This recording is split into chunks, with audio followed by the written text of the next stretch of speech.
Qu'est-ce que le soi? Il y a dans la spiritualité qui tourne autour de l'Inde des grands mots, dont celui-ci, le soi. C'est ainsi qu'on traduit le plus souvent le mot sanskrit, la langue sacrée de l'Inde, Atman, Atma. Mais que signifie-t-il? C'est quoi le soi? Eh bien, aujourd'hui, j'aimerais vous partager la réponse de la tradition du Tantra, et en particulier du Tantra non duel, non dualiste, à travers une citation d'un enseignement perdu. Et cette citation, elle dit ceci en sanskrit.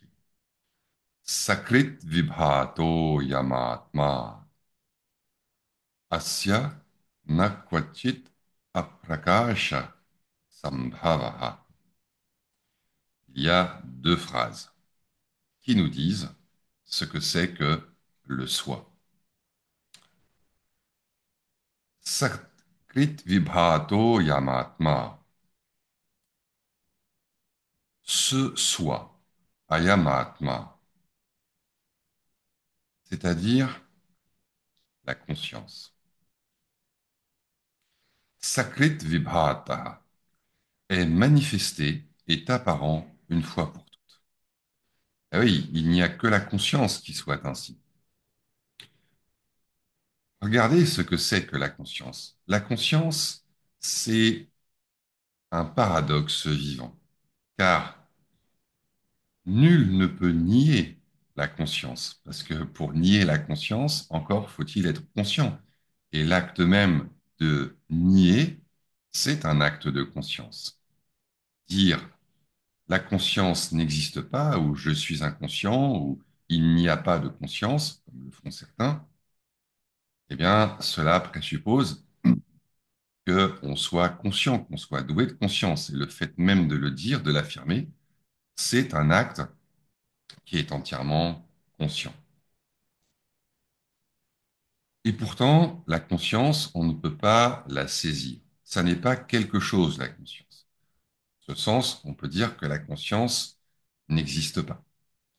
Donc, vous voyez, la conscience est un paradoxe. À la fois, on ne peut pas vraiment dire qu'elle n'existe pas, parce que dire qu'elle n'existe pas, c'est encore indirectement affirmer qu'elle existe, dans la personne de celui justement qui nie son existence. Et en même temps, on ne peut pas vraiment dire qu'elle existe parce que elle n'est pas quelque chose. Elle n'a pas de forme, de couleur, elle n'est pas non plus une pensée, elle n'est pas non plus un sentiment, un souvenir, une idée, même abstraite. Elle est rien de tout ça. Et c'est pour ça que la conscience est souvent comparée à l'espace omniprésent. Et donc, le soi, ce soi, est manifesté une fois pour toutes, sacré. C'est-à-dire qu'il n'y a pas de demi-manifestation, il n'y a pas de moitié. C'est comme l'espace. L'espace est l'espace tout entier, ou bien il n'est pas espace.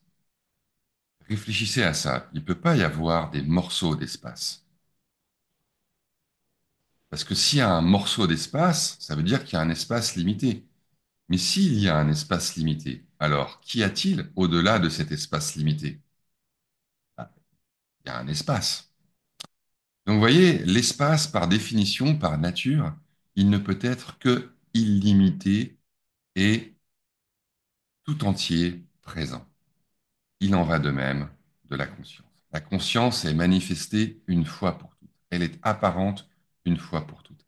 Elle-même ne peut pas apparaître ou disparaître. Parce que si elle disparaissait, qui serait conscient de cette disparition? Si elle apparaissait, qui serait conscient de cette apparition? Donc la conscience, elle est manifestée une fois pour toutes. Et c'est ce que confirme la deuxième phrase, Asyana Kwachit Aprakasha Sambhava. Il est impossible qu'elle n'apparaisse pas quelque part, littéralement.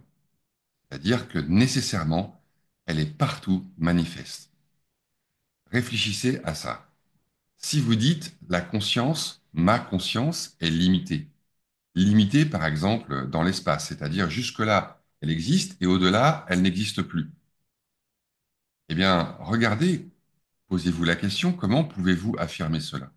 Parce que si au-delà de cette frontière, mettons au-delà du corps ou au-delà de cette pièce, au-delà de ma vue, la conscience n'existe plus, mais qu'est-ce qui a conscience de cette absence de la conscience au-delà de cette frontière, au-delà de cette limite?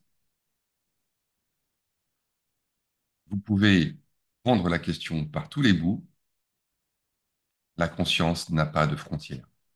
Par conséquent, la conscience est manifestée une fois pour toutes, elle est omniprésente, comme l'espace. Et c'est cela, le soi.